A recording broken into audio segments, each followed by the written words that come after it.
Welcome back students. हम आवृत्ति पाठकों के अंदर जनन के बारे में पढ़ रहे थे। तो लास्ट वीडियो के अंदर, लास्ट टॉपिक के अंदर हम बात कर चुके थे दोहरा निषेचन और त्रिक संलयन के बारे में। हमने आपको बताया था कि दोहरा निषेचन के दौरान क्या होता है कि जो नर युग्मोद्भिद होता है उसके दो नर युग्म केंद्रक होते हैं। वो दो नर युग्म केंद्रक मादा युग्मोद्भिद की दो कोशिकाओं से संयोग करते हैं। एक तो अंड कोशिका से संयोग करते हैं और दूसरी द्वितीय केंद्रक कोशिका से संयोग करते हैं। अंड कोशिका से संयोग करने के फलस्वरूप जो बनता है वो भ्रूण बनता है। और अगर हम बात करें द्वितीय केंद्रक कोशिका से संयोग करने के पश्चात तो उससे भ्रूण कोश का निर्माण होता है। ठीक, आज हम बात करेंगे भ्रूण कोश। भ्रूण कोश जो होता है एंडोस्पर्म, जिसको एंडोस्पर्म जो होता है दोहरा निषेचन के फलस्वरूप निर्मित होता है। हम बात करें आवृतबीजी पादप।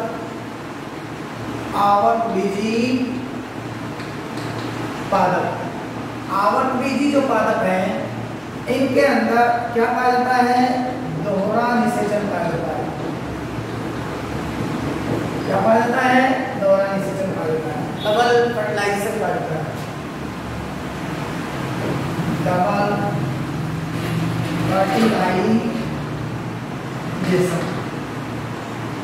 डबल फर्टिलाइजेशन जो होता है इसके फलस्वरूप दो संरचनाओं का निर्माण होता है। एक तो होता है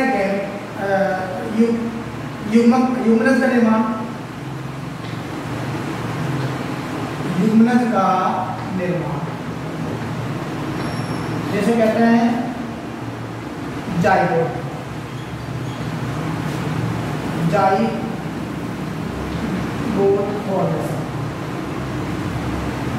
फॉर्मेशन। क्या बोलेंगे इसको? Zygote formation. नेक्स्ट दूसरा जो बनता है इसमें इस दोहरे निषेचन के फलस्वरूप वो बनता है प्राथमिक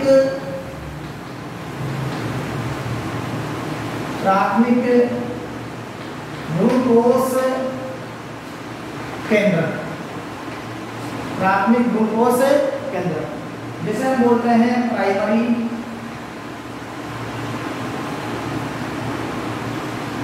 एंडोस्पर्म न्यूक्लियस।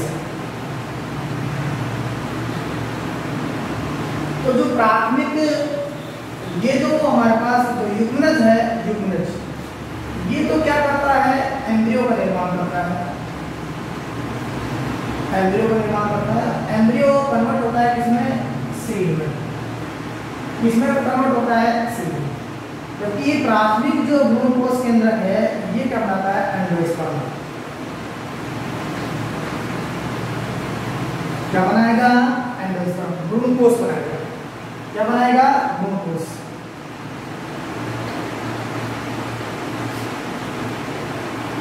भ्रूणकोश जो बनाएगा ये जो एंडोस्पर्म होता है ये इसकी खास विशेषता क्या होती है कि ये त्रिगुणित होता है। कैसा होता है? त्रिगुणित।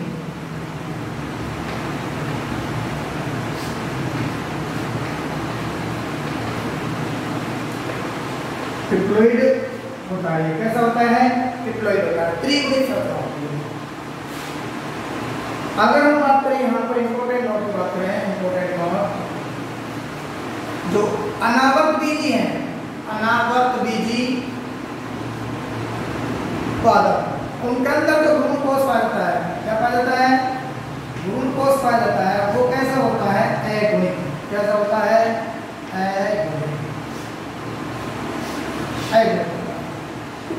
अनावर्तबीजी जो पादप होते हैं उनके अंदर जो भ्रूणकोश पाया जाता है वो कैसा होता है? अगुणित होता है। जबकि आवर्तबीजी पादपों के अंदर भ्रूणकोश कैसा होता है? त्रिगुणित। आवृतबीजी पादपों के अंदर भ्रूणकोश कैसा होता है? त्रिगुणित होता है। ये कई बार एग्जाम में पूछा गया है, कॉम्पिटिटिव एग्जाम के अंदर बहुत इंपॉर्टेंट बर्निंग क्वेश्चन है। ठीक है, तो ये हम बता रहे थे आपको कि भाई यहाँ पर क्या होता है? प्राथमिक भ्रूणकोश केंद्र का निर्माण होता है दोहरा निषेचन के फलस्वरूप जो आगे चलकर भ्रूणकोश का निर्माण करता है। ये जो भ्रूणकोश होता है इसकी कोशिकाएं कैसी होती है? त्रिगुणित होती है, ट्रिप्लोइड होती है। अब अगर हम शॉर्ट में देखें तो यहाँ पर ये जो संरचना है ये पोषण से संबंधित संरचना है। किससे संबंधित संरचना है? पोषण से संबंधित संरचना है। नेक्स्ट जो बात करेंगे हम यहाँ पर कि भ्रूणकोश के प्रकार, भ्रूणकोश के प्रकार।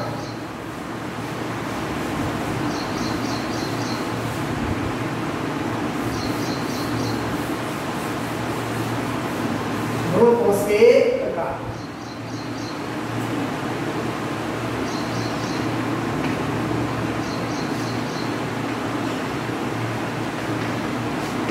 भ्रूणकोश के प्रकार कितने प्रकार होते हैं? 3 प्रकार होते हैं।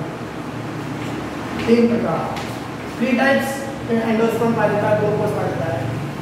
Number 1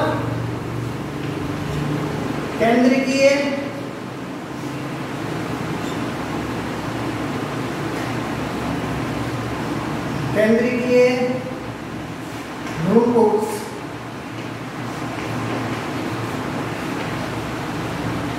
nuclear endosperm, nuclear endosperm. Number 2 दूसरा जो भ्रूणकोश है वो हमारे पास है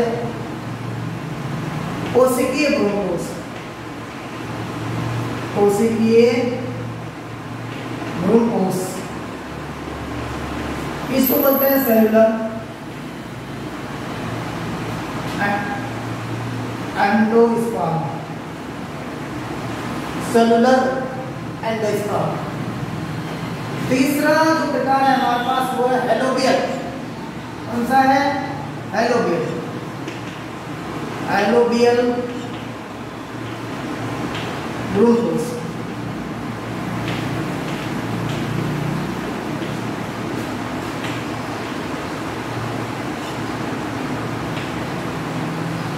हेलोबियल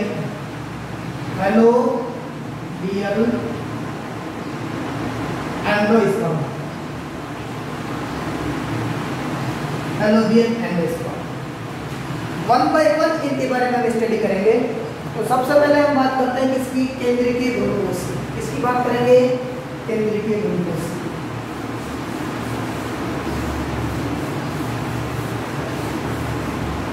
इस केंद्रीय भ्रूणकोश की खास विशेषता क्या होती है कि जो प्राथमिक भ्रूणकोश केंद्रक का जो निर्माण हुआ डोरन निषेचन के फलस्वरूप, उसकी जो उसके चारों ओर क्या होता है? तो केंद्रक होता है। उस केंद्रक में लगातार सतत विभाजन होता है, सतत होता है, विभाजन होता है, लगातार विभाजन होते हैं, अनेक विभाजन होते हैं, जिनके फलस्वरूप बहुत सारे केंद्रकों का निर्माण हो जाता है। ये बहुत सारे केंद्रक जो होते हैं भ्रूण किसके अंदर? भ्रूण कोश के अंदर। इसके अंदर भ्रूण कोश के अंदर, एम्ब्रियो सैक के अंदर परिधि पर व्यवस्थित हो जाते हैं। कहाँ पर व्यवस्थित हो जाते हैं?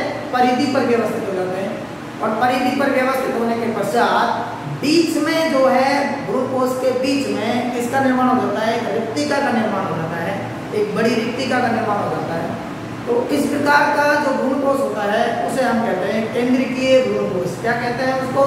केंद्रीय भ्रूणकोश कहते हैं। इसके जो एग्जाम्पल के बारे में बात करते हैं हम, यहाँ पर एग्जाम्पल की बारे में बात करें तो यहाँ ऑक्सीस्पोरा है, क्रोटेलेरिया है, ये जो प्लांट्स है इनके अंदर क्या पाया जाता है? केंद्रीय भ्रूणकोश पाया जाता है। किस प्रकार का भ्रूणकोश पाया जाता है? केंद्रीय भ्रूणकोश। और लगभग 57%, कितने? 56-57% जो होता है, 56% जो कुल होते हैं द्विबीजपत्रियों के, उन सभी में किसके प्रकार का भ्रूणकोश पाया जाता है? केंद्रीय भ्रूणकोश पाया जाता है। एक और खास बात, जो नारियल का जो पानी होता है, नारियल का पानी, वो भी एक तरल भ्रूणकोश का एक उदाहरण है। बहुत बार पूछा गया है नारियल का जो पानी है वो किस प्रकार का भ्रूणकोश है? तरल केंद्रीय भ्रूणकोश, तरल केंद्रीय भ्रूणकोश कहलाता है। यहाँ पर क्या होता है? केंद्रीय भ्रूणकोश के अंदर, केंद्रीय भ्रूणकोश के अंदर इसमें प्राथमिक भ्रूणकोश केंद्रक लगातार अनेक विभाजन करता है,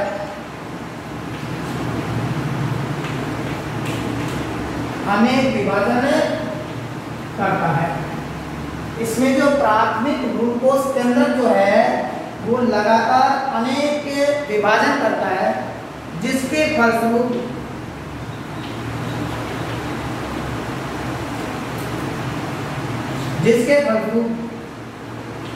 अनेक केंद्रकों का निर्माण होता है। अनेक केंद्रकों का निर्माण होता है। अनेक केंद्रकों का निर्माण होता है। इन केंद्रकों के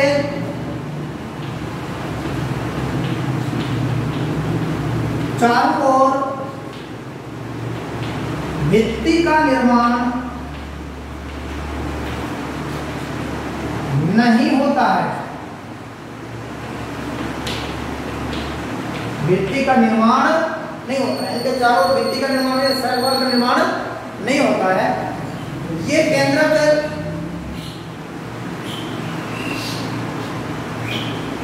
भ्रूणकोश की परिधि पर व्यवस्थित हो जाते हैं। परिधि पर व्यवस्थित हो जाते हैं तथा बीच में एक बड़ी रिक्तिका का निर्माण होता है।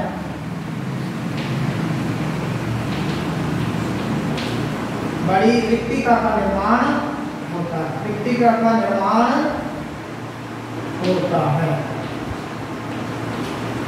इसका निर्माण होगा, एक बड़ी रिक्तिका का निर्माण हो जाएगा। ठीक। अब यहां पर हम बात करें एग्जाम्पल की। एग्जाम्पल जो द्विबीजपत्री है, द्विबीजपत्री पादपों के 56% कुलों में 56% कुलों के अंदर फैमिलीज का कुल मतलब फैमिलीज में इस प्रकार का क्या पाया जाता है, भ्रूणकोश पाया जाता है। और खास बात यहाँ पर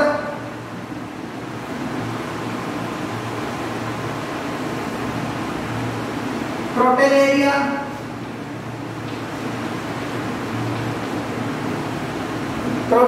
है और एक है ऑक्सीस्पोरा।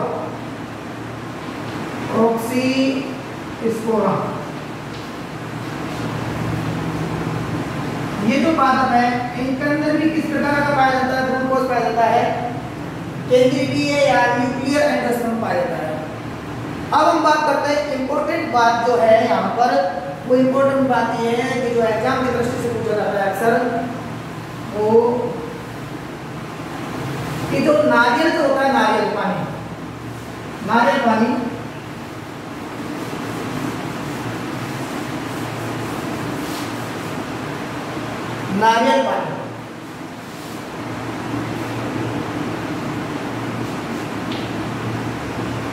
नारियल पानी एक प्रकार का तरल केंद्रीय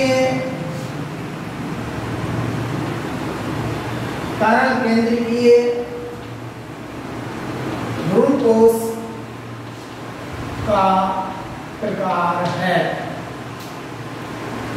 नारियल का पानी क्या है, तरल केंद्रीय भ्रूणकोश का प्रकार है, जिसके अंदर स्वतंत्र रूप से क्या है, जो केंद्रक होते हैं वो तैरते रहते हैं, जिसमें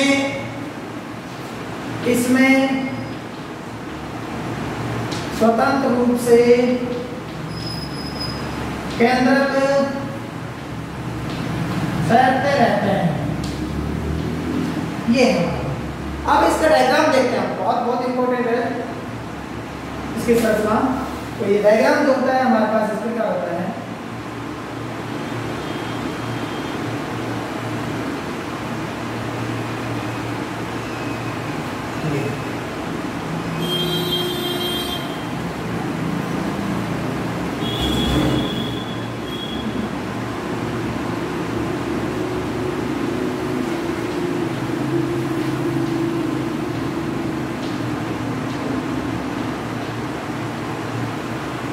यहाँ इसके बीच में क्या बन जाती है, एक बड़ी रिक्तिका। तो ये तो हमारे पास है भ्रूण, जिसे क्या बोलते हैं,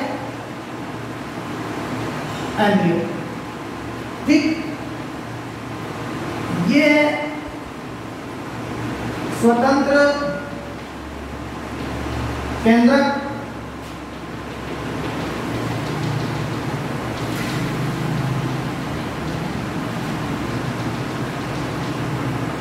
कोशिका द्रव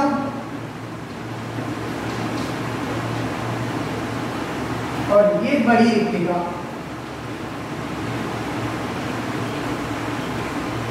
क्या है ये, बड़ी रिक्तिका।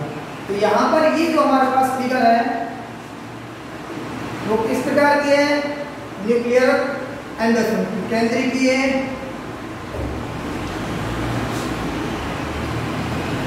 भ्रूण कोश। इसकी संरचना है ये केंद्रीय भ्रूण कोश की संरचना है, जिसके अंदर हमारे पास ये क्या है, बड़ी रिक्तिका।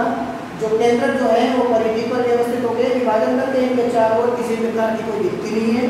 ठीक है, ये इसका जो यहाँ पर है, जो ये संरचना दिखाई दे रही है, इसे भ्रूण या एम्ब्रियो कहते हैं, जो आगे चलकर बीच में कन्वर्ट होगी। यहाँ पर ये जो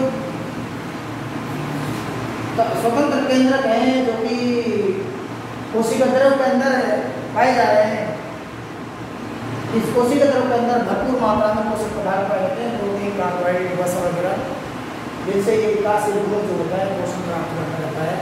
ठीक है, तो नेक्स्ट हम बात करें दूसरा प्रकार का जो भ्रूण कोश है, वो हम बात करेंगे कोशिकीय भ्रूण कोश के बारे में। किसके बारे में बात करेंगे, कोशिकीय भ्रूण कोश के बारे में। तो नेक्स्ट जो बात कर रहे थे हमें, वो दूसरा जो प्रकार है भ्रूण कोश का, वो है हमारे पास कोशिकीय भ्रूण कोश। कोशिकीय भ्रूण कोश, इसको सेलुलर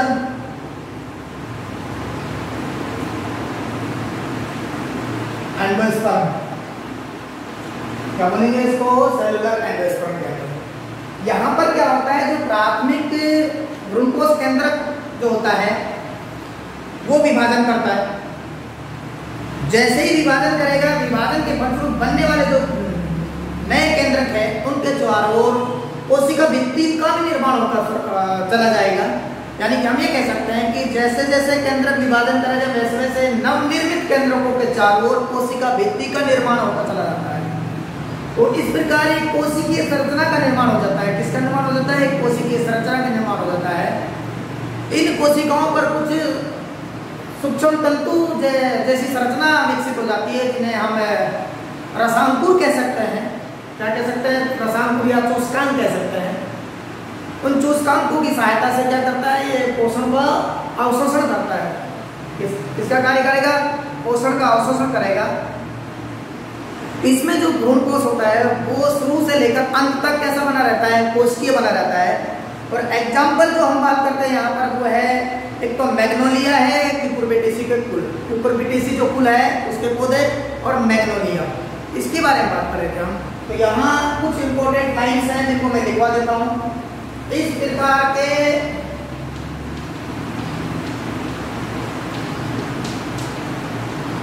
भ्रूण कोश में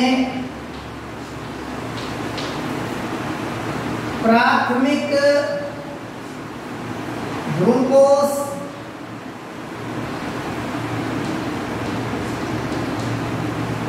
केंद्रक,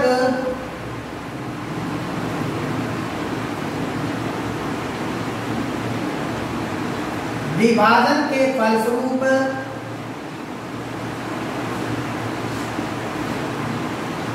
अनेक केंद्रकों का निर्माण करता है।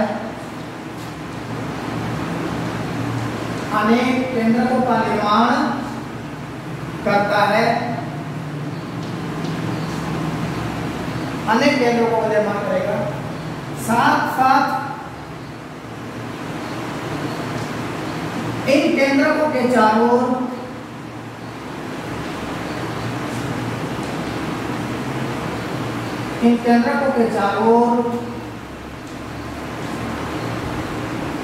कोशिका भित्ति का निर्माण भी होता जाता है। कोशिका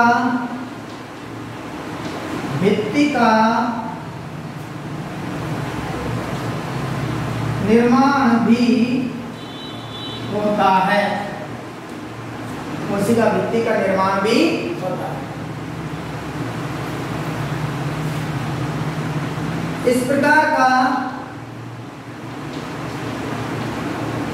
भ्रूणकोश शुरू से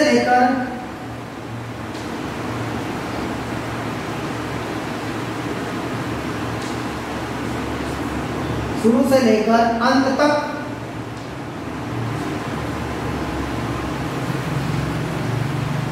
कोशिकीय बना रहता है।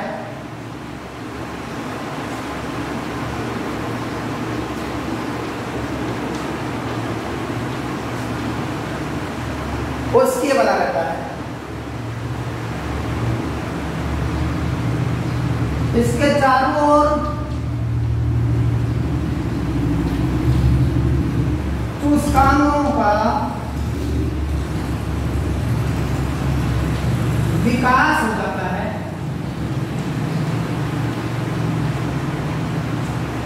चूस्कांगों क्या हो जाता है? विकास हो जाता है, जो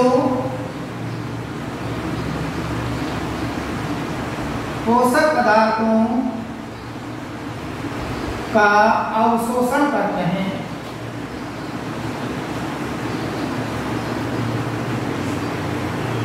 पोषक पदार्थों को क्या करते हैं? अवशोषण करते हैं। एग्जाम्पल देखेगा हमारे पास,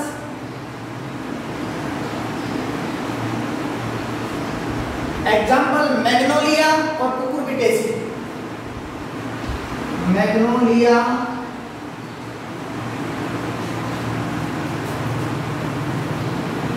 कुकुरबिटेसी,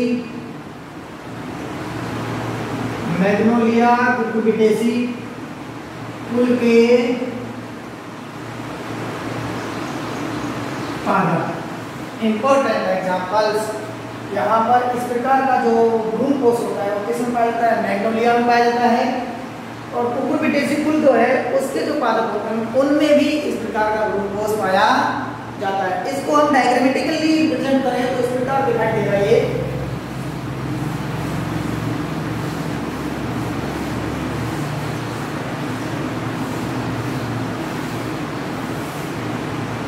ये ऐसे दिखाई देगा।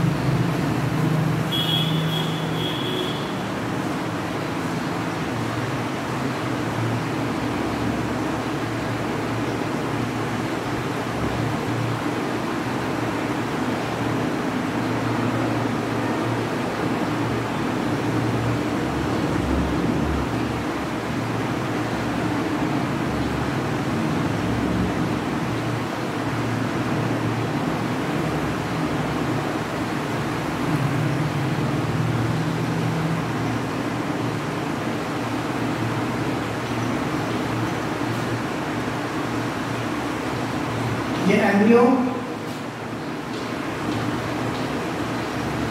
ये केंद्रक,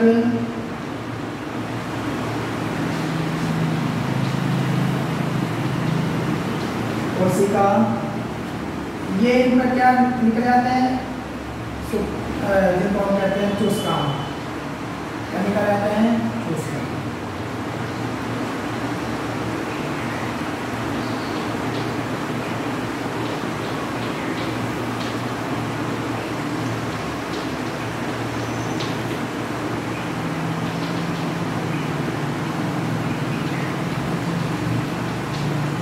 है ये चूस्कांग। इस प्रकार हमारे पास ये जो फिगर दिखाई दे रहा है ये किसका है? सेलुलर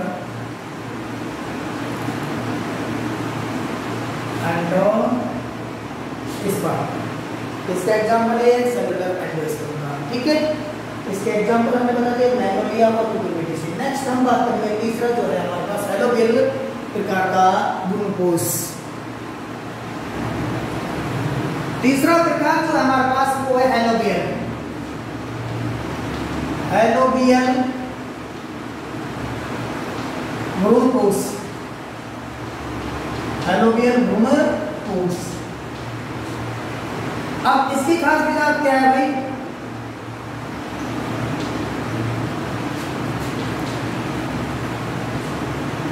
इसमें जो प्राथमिक भ्रूणकोश केंद्रक कोशिका होती है उसमें प्रथम विभाजन के फलस्वरूप दो कोशिका बनती है। एक तो बीजाणुद्वारीय कोशिका होती है, बीजाणुद्वार की तरफ होती है, एक निभागीय क्षेत्र की तरफ होती है। तो जो निभागीय क्षेत्र की तरफ होती है उसमें क्या होता है, निभागीय क्षेत्र की तरफ जो कोशिका होती है वो बड़ी होती है। कैसी होती है? बड़ी होती है। निभागीय क्षेत्र की तरफ बड़ी नहीं होती, निभागीय क्षेत्र की तरफ नहीं होती, बड़ी वो होती है बीजाणुद्वारी क्षेत्र की तरफ। और निभागीय क्षेत्र की तरफ जो कोशिका होती है वो कैसी होती है? छोटी होती है। या हम ये कह सकते हैं कि इसमें केंद्रक विभाजन के फलस्वरूप, केंद्रक विभाजन के फलस्वरूप, इसमें केंद्रक विभाजन के फलस्वरूप दो कोशिकाएं बनती हैं। कितनी कोशिकाएं बनती हैं? दो कोशिकाएं बनती हैं। एक तो होती है बड़े केंद्रक युक्त और दूसरी होती है छोटे केंद्रक युक्त।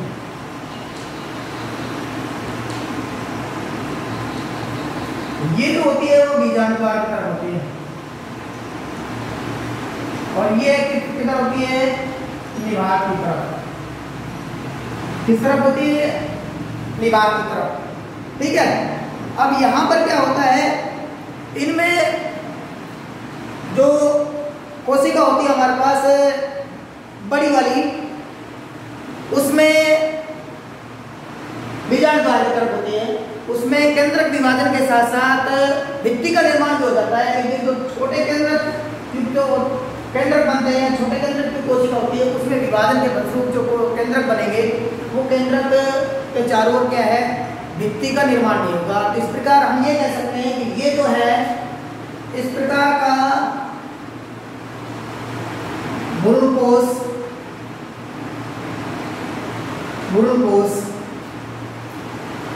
केंद्रीय एवं कोशिकीय दोनों का मिला जुला रूप होता है।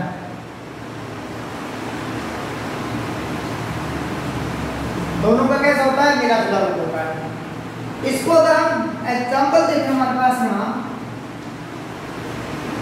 तो एक बीजपत्री जो पादप होते हैं, एक बीजपत्री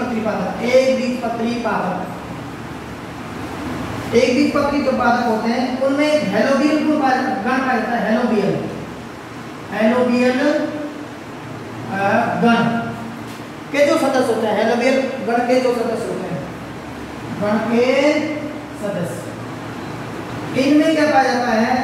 हेलोबियल प्रकार का भ्रूणकोश पाया जाता है। चित्र देखें हम इसका, तो चित्र एक खास विषय इस प्रकार होता है। इसमें चित्र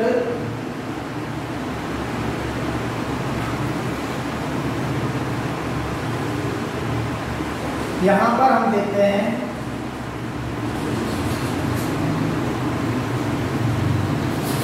ये भ्रूण है,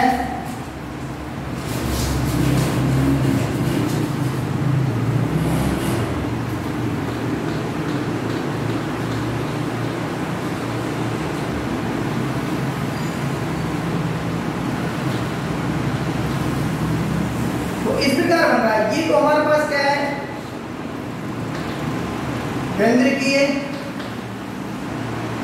भ्रूणकोश, और ये कौन सा है? कोशिकीय।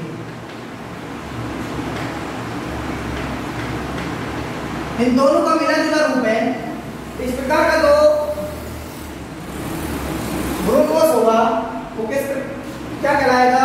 हेलोबियल प्रकार का भ्रूणकोश कहलाएगा। तो हमने अब तक ये बात की थी कि जो भ्रूणकोश होता है वो कितने प्रकार का होता है? 3 प्रकार के। एक तो केंद्रीय, दूसरा कोशिकीय और तीसरा हेलोबियल। अब कार्य क्या है भ्रूणकोश का? भ्रूणकोश का कार्य, भ्रूणकोश का जो कार्य है वो हमारे पास भ्रूणकोश का कार्य है पोषण प्रदान करना। पोषण प्रदान करना।